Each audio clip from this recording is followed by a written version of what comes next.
First at 5, a devastating 3-alarm fire still has investigators working hard to find a cause. Nobody was hurt in Sunday morning's fire, but 20 nearby homes were damaged or destroyed. We've learned the ATF has a dozen special agents on the scene from Portland and Seattle. They're helping Oregon State Police and other agencies try to figure out what caused the fire in a vacant condo building that was under construction, while also following up on any investigative leads by talking with witnesses, firefighters, and construction crews. Today, a cadaver dog confirmed that there are no victims in the debris. That means excavation of the site can get underway as crews continue to look for evidence. I think it's very crazy, and I'm curious what caused it. And as that work continues, the people who lost their homes are receiving a lot of support. Fox 12's Kelsey Watts live tonight with that part of our coverage. Kelsey? Well, just from where we're standing tonight, you can see just this charred pile of debris here from where this fire started. Then around it, the impact to the surrounding homes and cars. Window blinds in neighboring buildings were melted and windows exploded. It will certainly take a long time for people here to get back to normal life, but there are a lot of people ready to help.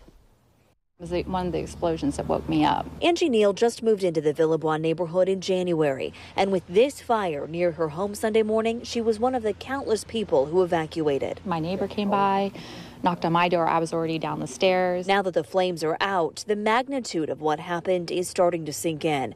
So many of her neighbors can't come home, but her house was left untouched. There's black charred stuff all over the streets. I mean, you see it out even on here on the sidewalk, and there's nothing around my building. So it's a miracle. I mean, I thought for sure that the sparks or the debris would land on the roof and it would start fires. I mean, 'cause that's usually how you see that it spreads.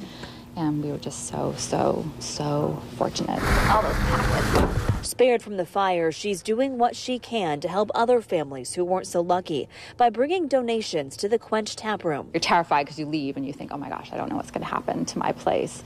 And then you come back and you realize that, oh God, my place is okay. And then it's like, oh God, what about the rest of the people? What do we do to help? It was really touching. There was a little kid who brought a fire engine toy. It was probably his own little toy that he wanted to give to some other kid that was going through a hard time. Owner John Chapala says at least 4 families have come in to get things they lost. Obviously, they're completely devastated with and still probably in trauma and shock about what had happened. They had a little one who took some toys. And in the windows, handmade cards from neighborhood children. Reminders to be kind and stay strong from the youngest among us.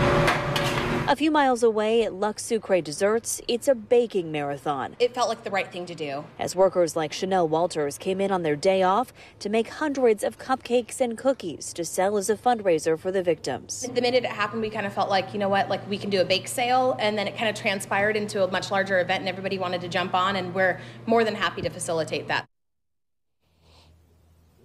If you're in this area tonight, that fundraiser at Luxe Sucre is happening right now. It goes until 7 o'clock tonight, so you can head over there right now to help support that cause. Also, there will be a community meeting at 7 o'clock tonight for people who are affected by this fire. That will be held at the Lowry Primary School, which is only a few streets away in this neighborhood. Live in Wilsonville, Kelsey Watts, Fox 12 Oregon.